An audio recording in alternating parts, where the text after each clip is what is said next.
OBC মামলার জন্য আটকে রয়েছে নিয়োগ প্রক্রিয়া। বিভিন্ন জনসভা থেকে একথা বলেছিলেন মুখ্যমন্ত্রী মমতা বন্দ্যোপাধ্যায়। শেষমেশ রাজ্যের দাবি মান্যতা পেল সুপ্রিম কোর্টে।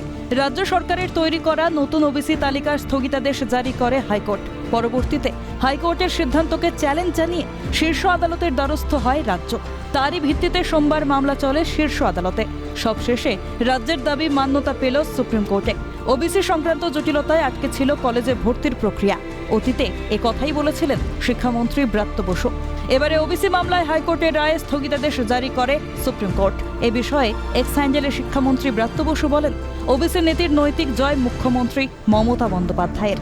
এখন মুখ্যমন্ত্রী কতটা প্রতিশ্রুতি রাখেন তার অপেক্ষায় আন্দোলনকারী চাকরি প্রার্থীরা। নতুন করে কলেজে ভর্তি হতে পারছিল না ওবিসি জটিলতায়, তাদের ক্ষেত্রে একটা দিগন্ত বেরোলো। এবং মাননীয় মুখ্যমন্ত্রী এবারে তিনি কতটা প্রতিশ্রুতি রাখেন, বারংবার হাজারো কর্মসূচিতে তিনি তার বলে থাকেন যে ওবিসি মামলার জন্য তিনি নিয়োগ প্রক্রিয়া করতে পারছেন না। তাই এবারে দেখা যাক মাননীয় মুখ্যমন্ত্রী কতটা সদর্থক দেন এবারে নিয়োগ প্রক্রিয়ার ক্ষেত্রে। আমরা সেদিকেই তাকিয়ে থাকবো।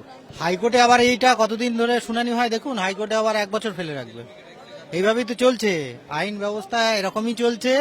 মামলা এখান থেকে ওখানে, সুপ্রিম কোর্ট থেকে হাইকোর্ট, আবার হাইকোর্ট হবে, আবার ডিভিশন বেঞ্চ যাবে, আবার সুপ্রিম কোর্টে যাবে। কেউ আমি জানি না, জটিল ব্যাপার, আইনের ব্যাপার। আমি চাইবো যদি কিছুটা সমাধান হোক, আর যারা প্রকৃত ওবিসি প্রাপ্য তারা ওবিসিটা পাক, যারা পাওয়ার কথা নয় তারা ভাগ। ওবিসি মামলা যেমন চলছে সেক্ষেত্রে বলবো যে সবই তো এই সরকার একটা দুর্নীতিগ্রস্ত সরকার, আপাত মস্তক দুর্নীতিগ্রস্ত। তো সেই জায়গায় দাঁড়িয়ে যারা এই ওবিসির ক্ষেত্রে যারা সার্টিফিকেট পেয়েছিলেন তাদেরটা কতটা বৈধ সেটা এখন সময় বলবে, এছাড়া কিছু বলার নেই। প্রসঙ্গত 2 সপ্তাহ পর ওবিসি মামলার ফের শুনানি রয়েছে সুপ্রিম কোর্টে। ক্যামেরায় গোপাল তপাদারের সঙ্গে রেশমি দাস ও সায়ন্তন ভট্টাচার্যের রিপোর্ট, ক্যালকাটা নিউজ।